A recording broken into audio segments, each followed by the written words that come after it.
You ever just watch a show and you like the show, but then you learn more about the show and your love for it goes completely out the window? Nickelodeon I find to be one of the most innovative channels in cable history, and out of the first 3 of their very innovative Nicktoons brand, I have to say Ren and Stimpy definitely feels like it had the biggest impact. Yeah, Rugrats and Doug are great and all, but Ren and Stimpy brought in so much we hadn't seen regularly in the animation industry in so long, if at all. A creator-driven cartoon with creative stories, vivid animation, memorable music, fantastic voice acting, and of course, gross out. Sure, it may be most remembered for its gross out nowadays, but Ren and Stimpy brought back the fun of classic animation all while setting the standards of what a television cartoon should be. Now, what if they made a series years later that was essentially a response to the various adult cartoons Ren and Stimpy inspired? Oh wait, yeah they did that and it wasn't very good. Adult Party Cartoon is one of the most just annoying cartoons I've ever seen. Like, in some regards, this seems like a decent continuation of the original series. With Spumco returning to produce, the animation is just as colorful, but now it's done digitally and the voice acting is fairly up to snuff as well. Some of the original cast returned, with the big exception of this being Billy West, who thought this new series wasn't funny and that reprising his role as Stimpy would have damaged his career, so he promptly declined. There's also the fact that he was simply a busy man at the time, so I think not playing Stimpy here was a good idea on his part. Eric Bauza was chosen as West's replacement, and he does a pretty admirable job as Stimpy, while John K reprises his role as Ren for these episodes. But the biggest issue with Adult Party Cartoon lies in its sense of humor. It's so focused on being gross and outrageous over just being funny that it feels like Ren and Stimpy but neutered. It kind of feels like a half-hearted approximation of the original series rather than a successor built from the ground up for a new audience. Spike TV was even airing episodes of the original series by this point, so I don't know why they didn't just commission new episodes of that. I'm sure people would have been perfectly happy with it,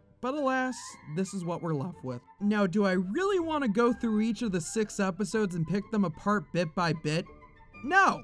That's boring and the show doesn't even really deserve it. Instead, I'll do a few paragraph-long reviews of these episodes. Here we go.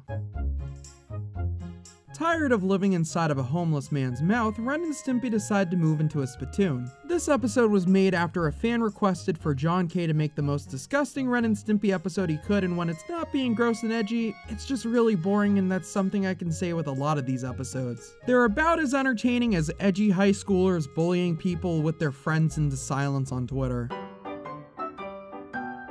After getting into some argument with Stimpy, Ren decides to seek help and discuss his traumatic childhood. Oh boy. Beyond the fact that some of these jokes go on for way too long, like does Ren seriously have to beat up this frog for a minute? I get he's always been psychotic, but this is probably the episode that has the strongest plot. Still, it's just really dull. I'm only 2 episodes in and Adult Party Cartoon is starting to make me fall asleep. God fucking damn it. A direct sequel to the classic episode, the Fire Chief is so impressed with Ren and Stimpy's heroism that he decides to become Ralph Bakshi and live with them. It's about as boring as every other episode of this series, but there's a few jokes here and there that got a laugh out of me. Ralph Bakshi takes a violent shit and it's probably the funniest thing in this entire series. Check it out. Ren and Stimpy decide to have fun in a nude beach. This episode gets way more uncomfortable with the revelations that John K wasn't very nice to his female animators. Double uncomfortable for the fact that one of them voices a character in this episode. There's also this lifeguard whose body hair should be censored. Okay, moving on. Ren and Stimpy decide to help a mother and her headless son out by building a house for them. Even though 3 episodes ago, Ren was lamenting about how all he wanted to do was bring pain and misery to others. This episode, yeah.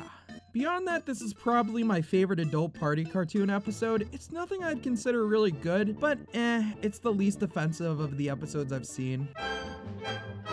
So it's come to this. Stimpy becomes pregnant with Ren's child and literally shit happens. I don't really want to get too into this episode because some of it gets really intense and it's probably too intense to show on YouTube, let alone television. But I will say when it's gross, it's really gross, and when it's dull, it's so fucking dull. Thank God I'm done with this shit. Adult Party Cartoon isn't the worst thing I've ever seen. I mean, this animation is pretty fantastic, and the voice acting is some of the best to ever grace a Spumco production. But dear God, this writing makes everything fall completely apart. As the characters that helped influence other subversive cartoons of the 90s like Beavis and Butthead and South Park, Adult Party Cartoon's sense of humor feels forced and lazy.